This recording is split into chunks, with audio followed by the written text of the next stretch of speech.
বিসমিল্লাহির রহমানির রহিম। আন্দোলনরত, বিক্ষুব্ধ, বঞ্চিত এবং অবহেলিত 1 থেকে 12তম পর্যন্ত নিবন্ধিত শিক্ষক শিক্ষিকা মণ্ডলী, আসসালামু আলাইকুম ওয়া রাহমাতুল্লাহ। আমরা জাতিগতভাবে সাহসী এবং বীরের জাতি।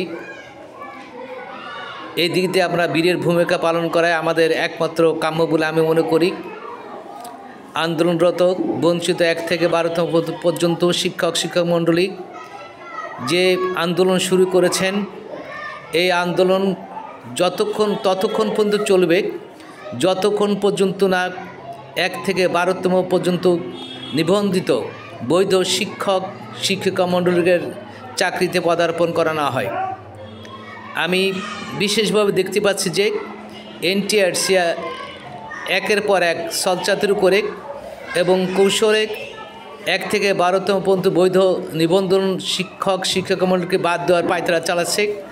অথচ 1 থেকে 5তম পর্যন্ত নিবন্ধনের যারা ছিল তাদের সনদের মেয়াদ ছিল 3 বছর এবং 6ষ্ঠ থেকে 12তম পর্যন্ত যারা রয়েছেন, যারা বৈধ সনদ রয়েছেন, তাদেরকে সনদের মেয়াদ ছিল আমরণ। এই আমরণ সনদ মেয়াদ থাকা সত্ত্বেও আমরা যারা বৈধ সনদধারী তাদেরকে কেন চাকরি দেওয়া হচ্ছে না এবং কেন সলচাতুরি করা হচ্ছে, কেন বিভিন্ন পদক্ষেপ নিয়ে এদেরকে বঞ্চিত করা হচ্ছে, তা আমার বোধগম্য নয়।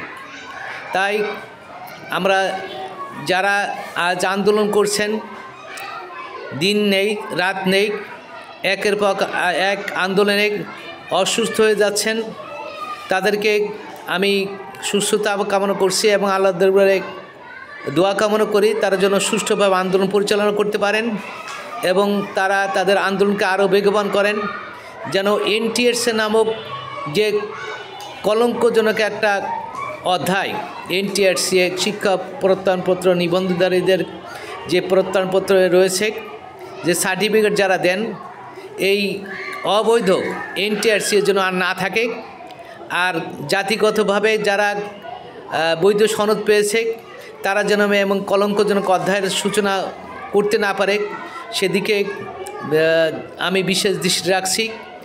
আরও বিশেষ আকর্ষণ করছি এর জন্য যে প্রায় 60,000 অবৈধ সনদ দিয়ে আমাদের দেশে চাকরি করছে, অথচ যারা বৈধ সনদধারী তারা আজ অবহেলিত, তারা আজ বঞ্চিত।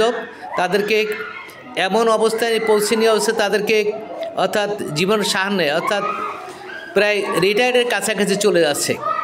তাই আমি মাননীয় প্রধান উপদেষ্টা এবং শিক্ষা উপদেষ্টা যিনি রয়েছেন তাদের কাছে বিনীতভাবে অনুরোধ জানাচ্ছি যে তারা যেন এই বৈধ সনদধারীদের 1 থেকে 12তম পর্যন্ত যারা বঞ্চিত এবং অবহেলিত, যারা কঠিনভাবে দিনাতিপাত করছে, তাদেরকে একটা চাকরি দেওয়ার জন্য বিনীতভাবে অনুরোধ জানাই আমি আমার কথা শেষ করছি। আল্লাহ হাফেজ। বাংলাদেশ জিন্দাবাদ। আসসালামু আলাইকুম।